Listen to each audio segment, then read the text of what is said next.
Hello friends, welcome to our channel Odia educational notes.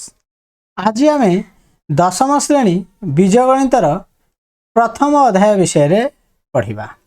प्रथम अध्याय होछि सरल सह समीकरण। सरल सह समीकरण पार्ट 9 रे आमे पाठ्य पुस्तक प्रश्नोत्तर विषय रे आलोचना करिबा। अनुसरणी 1 रो ए रो लास्ट क्वेश्चन नंबर 9 विषय रे आमे आलोचना करिबा।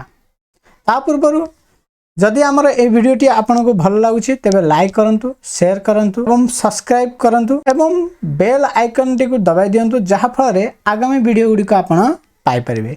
क्वेश्चन 9 देखिबा। 9 रे कहिछि k रो मूल्य पई निम्न रे दत्त समीकरण द्वय असंगत हेबे। k रो जे मूल्य आमे नेबा समीकरण द्वय असंगत हेबे। तेणु हमकु दुईटी समीकरण नेबा को हबो एवं असंगतर शर्त को लिखा हेब। तेणु प्रथमे समीकरण टी को लिखा तेबे तार मूल लिखा अर्थात a1x plus b1y plus c1 equal to 0 एवं a2x plus b2y plus c2 equal to 0। समीकरण द्वय असंगत हेबे अर्थात यार शर्त कौन? यार शर्त होउछि a1 by a2 equal to b1 by b2 not equal to c1 by c2। एटिके मन रखिबा को पड़ी। वर्तमान देखिबा 9 रो b21 रे दुईटी समीकरण देछि। तेनु समीकरण द्वय हेले 8x plus 5y minus 9 equal to 0 एवं kx plus 10y minus 15 equal to 0। माने a1 रो मूल्य 8, b1 रो मूल्य 5, c1 रो मूल्य -9, a2 रो मूल्य k, b2 रो मूल्य 10, C2 रो मूल्य -15 बाहर कले। वर्तमान आमे जानिबा सह समीकरण द्वयर असंगत पई शर्त होछि। असंगत पई शर्त कोन? a1 by a2 equal to b1 by b2 not equal to c1 by c2। वर्तमान आमे एहर मान गुडी को नै जिबा। a1 रो मान हो 8, a1 equal to 8 तेनु हम 8 लिखि देले। तापर देला a2 रो मान किए देखो a2 रो मान होछि k अर्थात एठी हमें k लिखिले। तापरे b1 होछि किए 5 तेनु b1 रो मान 5 लिखिले। b2 रो मूल्य केते 10 तेनु b2 रो मूल्य मध्ये 10 लिखिले। नॉट इक्वल टू c1 रो मूल्य केते -9 तेनु -9 लिखिले। c2 रो मूल्य -15 c2 लिखिले। वर्तमान हमें एई दुईटी समान अछि तेणु आकु नै आमे एर मूल्य बाहर करिबा। वर्तमान ए दुईटी को वज्र गुणन करिबा। वर्तमान एठी संख्याटी 5 by 10 अछि तेणु 5 टा को आमे काटि देबा। 5 को काटले केते 1, 5 दुगुणे 10 अर्थात संख्याटी आसिला 8 by k equal to 1 by 2। वर्तमान ए दुईटा को आमे वज्र गुणन कर देबा अर्थात k को ए रे गुणले k एवं 8 को 2 गुणले 16 अर्थात k रो मान केते आसिला 16। k रो मान जदि 16 हेबो तेबे समीकरण द्वय कोन हेबे असंगत हेबे। b2 रे दुईटी समीकरण देछि। प्रथम समीकरण टी होछि kx - 5y - 2 equal to 0, 6x + 2y - 7 equal to 0। एठारे a1 रो मान होछि k, b1 रो मान होछि -5, c1 रो मान होछि -2, a2 रो मान होछि 6, b2 रो मान होछि 2, c2 रो मान होछि -7। वर्तमान आमे सह समीकरण द्वय असंगत हेबार शर्तटी को लिखिबा। असंगतर शर्त होछि a1 by a2 equal to b1 by b2 not equal to c1 by c2 एवं एहार मान गुडी को वर्तमान आमे नै जिबा। a1 मान केते अछि देखो a1 रो मान होछि k तेनु एठी मु k नेली। तापरे a2 रो मान केते अछि देखिबा। a2 रो मान होछि 6 तेनु a2 रो मान एठी हमें 6 नेले। तापरे b1 रो मान केते अछि -5 तेनु एठी -5 नेले। b2 रो मान केते b2 रो मान होछि 2 तेनु एठी मु 2 नेले। नॉट इक्वल टू c1 रो मान केते -2 तेनु -2 नेले।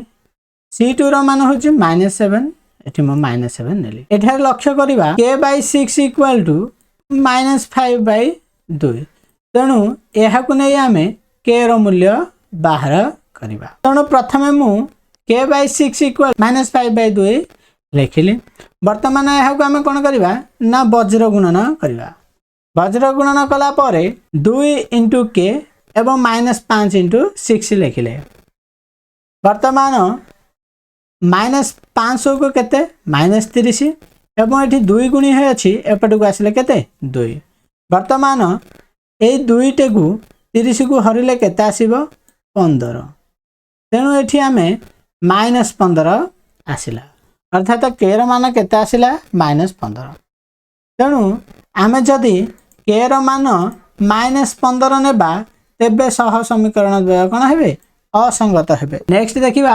BT3 रे दुईटी समीकरण देइछे प्रथम समीकरण टी होछि kx + 2y - 3 = 0 5x + 5y - 7 = 0 एठारे a1 रो मूल्य होछि k b1 रो मूल्य होछि 2 c1 रो मूल्य -3 a2 रो मूल्य 5 b2 रो मूल्य 5 एवं c2 रो मूल्य होछि -7 वर्तमान आमे सह समीकरण द्वारा असंगत पई शर्तटी नेबा शर्तटी होछि a1/a2 = b1/b2 not equal to c1/c2 वर्तमान आमे एहार मान गुडी को नै जिबा तेणु प्रथम अछि a1 तेणु a1 रो मान केते k तेणु मु एठी a1 रो मान k नेली तापरे a2 रो मान केते 5 तेणु a2 रो मान एठी मु 5 नेली b1 रो मान केते b1 रो मान होछि 2 तेणु एठी हमें 2 नेले b2 रो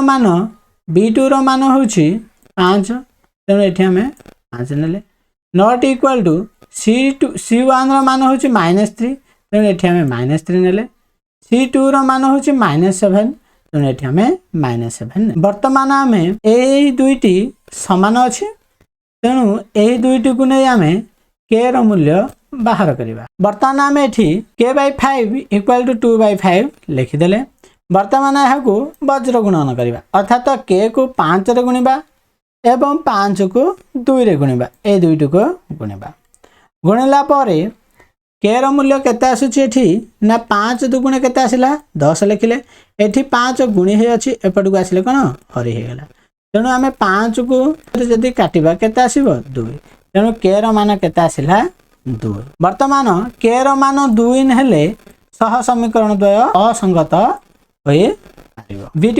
BT4 रे दुईटी समीकरण देछि प्रथम समीकरण टी होछि kx - y - 2 = 0 द्वितीय टी होछि 6x - 2y - 3 = 0 एठारे a1 रो मूल्य होछि k b1 रो मूल्य होछि -1 c1 रो मूल्य होछि -2 a2 रो मूल्य होछि -6 b2 मूल्य होछि -2 एवं c2 रो मूल्य होछि -3 वर्तमान हमें सह समीकरण द्वारा असंगत पई शर्तटी लिखिबा शर्तटी होछि a1/a2 = b1/b2 not equal to c1/c2 तेणु प्रथमे मु a1 एहार मूल्य गुडी को नै जिबा a1 रो मूल्य होछि k तेणु एठी मु k नेली a2 रो मूल्य होछि 6 तेणु एठी मु 6 लिखिली इक्वल टू b1 रो मूल्य होछि -1 तेणु आमे एठी -1 नेले एवं b2 रो मूल्य होछि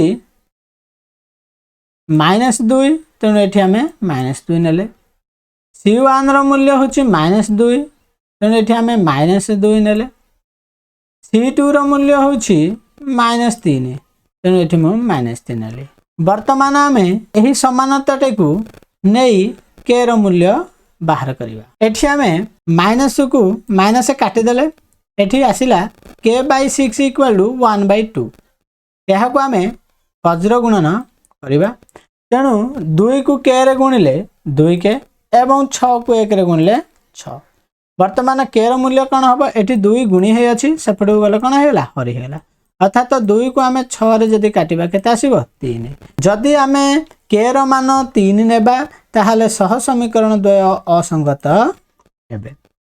नेक्स्ट देखिबा BT रे दुईटी समीकरण देछि प्रथम समीकरण टी होछि x + 2y - 5 = 0 द्वितीय समीकरण टी होछि 8x + ky - 10 = 0 एठारे a1 equal to 1, b1 equal to 2, c1 equal to -5, a2 equal to 8, b2 equal to k, c2 equal to -10 समीकरण तो असंगत हेबे तेणु यार शर्त होउछि a1 by a2 equal to b1 by b2 not equal to c1 by c2। वर्तमान यार मूल्य गुडी को आमे नै जिबा एठी a1 अछि तेणु a1 रो मूल्य केते देखो 1 तेणु एठी मु 1 नेली। a2 रो मूल्य केते दैछि 8, a2 रो मूल्य केते दैछि 8 तेणु मु एठी 8 नेली। b1 रो मूल्य केते दैछि b1 रो मूल्य दैछि 2 तेणु एठी मु 2 नेली। b2 रो मूल्य केते दैछि k तेणु एठी मु k नेली। नॉट इक्वल टू c1 रो मूल्य केते दैछि -5 तेणु एठी मु -5 नेली। c2 रो मूल्य केते दैछि -10 तेणु एठी मु -10 नेली। एही समानटी को लक्ष्य करिवा एवं ए k रो मूल्य निर्णय करिवा। प्रथमे 180 बाय 2k लिखि देले एवं वर्तमान यहाँ को वज्र गुणन करिवा k को 1 रे गुणले k एवं 8 को 2 रे गुणले 16 अर्थात एठी k रो मान 16 हेले सह समीकरण द्वय असंगत होई पारिबे। এই ভিডিওটি आपनको भल लगी तेबे लाइक करंतु, शेयर करंतु, सब्सक्राइब करंतु एवं बेल आइकन टी को दबाई दियंतु जहा फल रे आगामी वीडियो गुडी को आपण पाई परिबे। Thank you for watching.